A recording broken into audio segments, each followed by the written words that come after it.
is so eye-opening and not just unsettling, but just real. Because I just really realized why he spared Brad Pitt. Because he wouldn't have finished. He wouldn't have, because he needed him alive. The killer in this is so methodical. The villain is so, for a movie where a villain is barely seen out of a 2 hour and somewhat film, 2 hours and 5 minutes, whatever it is. You don't see the villain as much as you'd want to, but the way that his methods are carried out, you know that it seems like it's without seeing the villain, it's more effective. It's almost like he's the devil. It's almost like he symbolizes just pure evil. And in the same way, we don't know exactly who he is, which adds so much more high octane wonder into the mystery that you can't help but not watch. The scene where the I don't know if it was the lawyer, but the gentleman meets up with the prostitute. They find the man at the whorehouse, and I believe it was lust. It was lust, I believe, and I mean,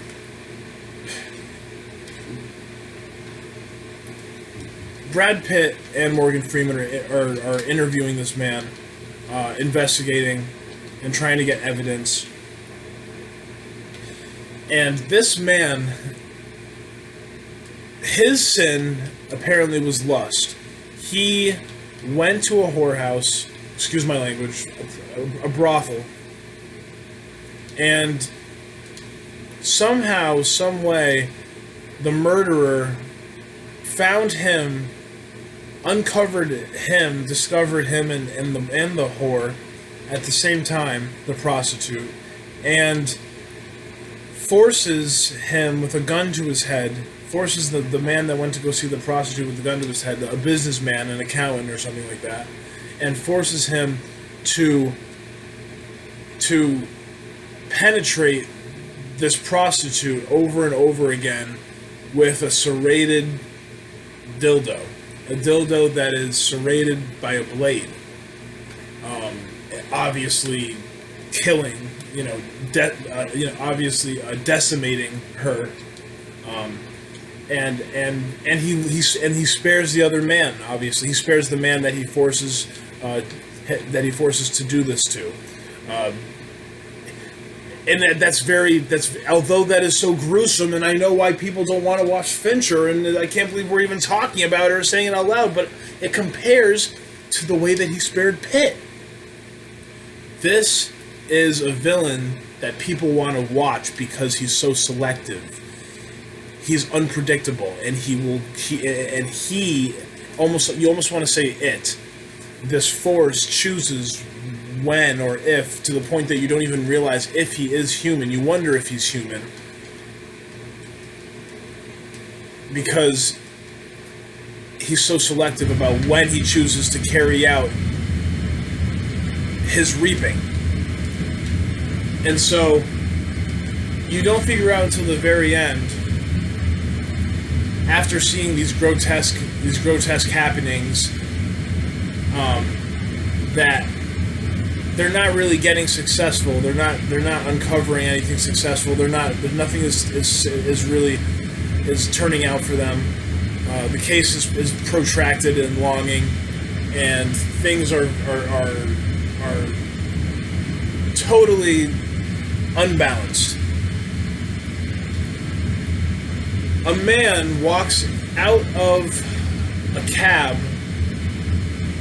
and into the police station, the precincts where Morgan Freeman and Brad Pitt are, as they are trying to process what they're going to do, how they're going to move forward. Pretty much they feel defeated.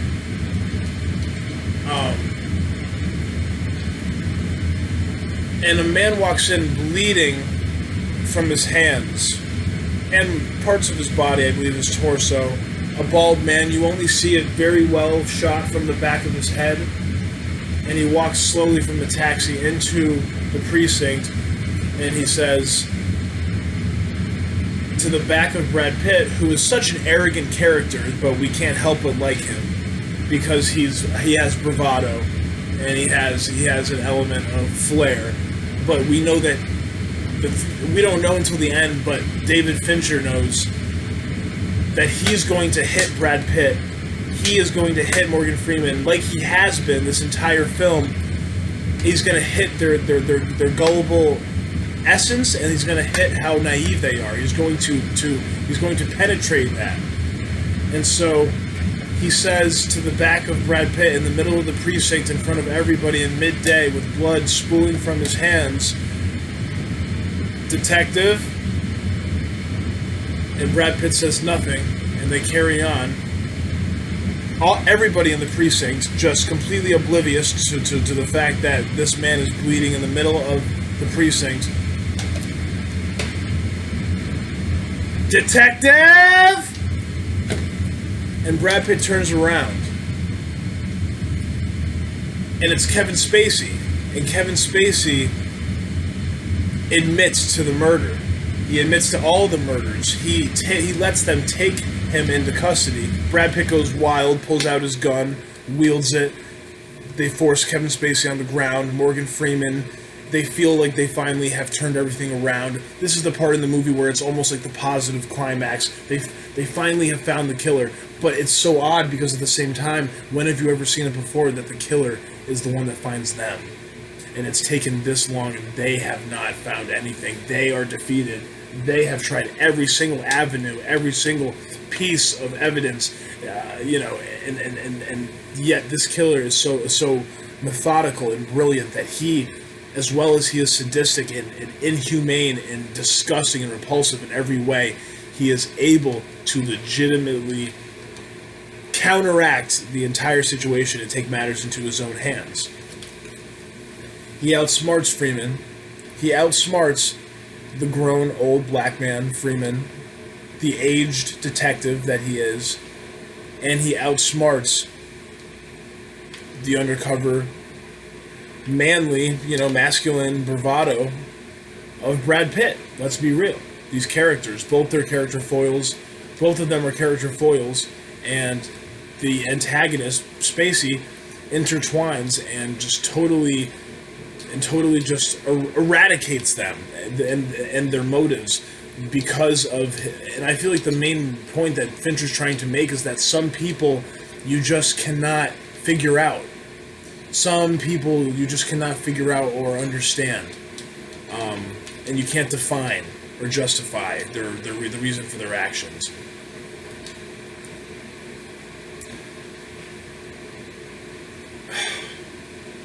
The ending is so powerful. The ending it's one of the most unsettling endings in all of film, and that's without a doubt. And that's why Fincher, the way that the perspective that Fincher gives is just so ridiculous, and it'll stay with you forever. A lot of people don't like it. Once again, I'll tell you that right now. A lot of people are not satisfied with the ending, but I feel like it's because sometimes you have to see something enough times, or you have to learn to appreciate it from the view that the director is trying to illustrate from.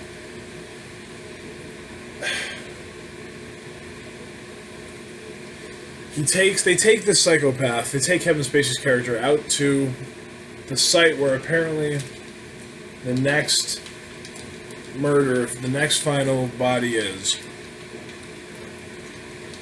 And Brad Pitt discusses with him about how he's insane and how he's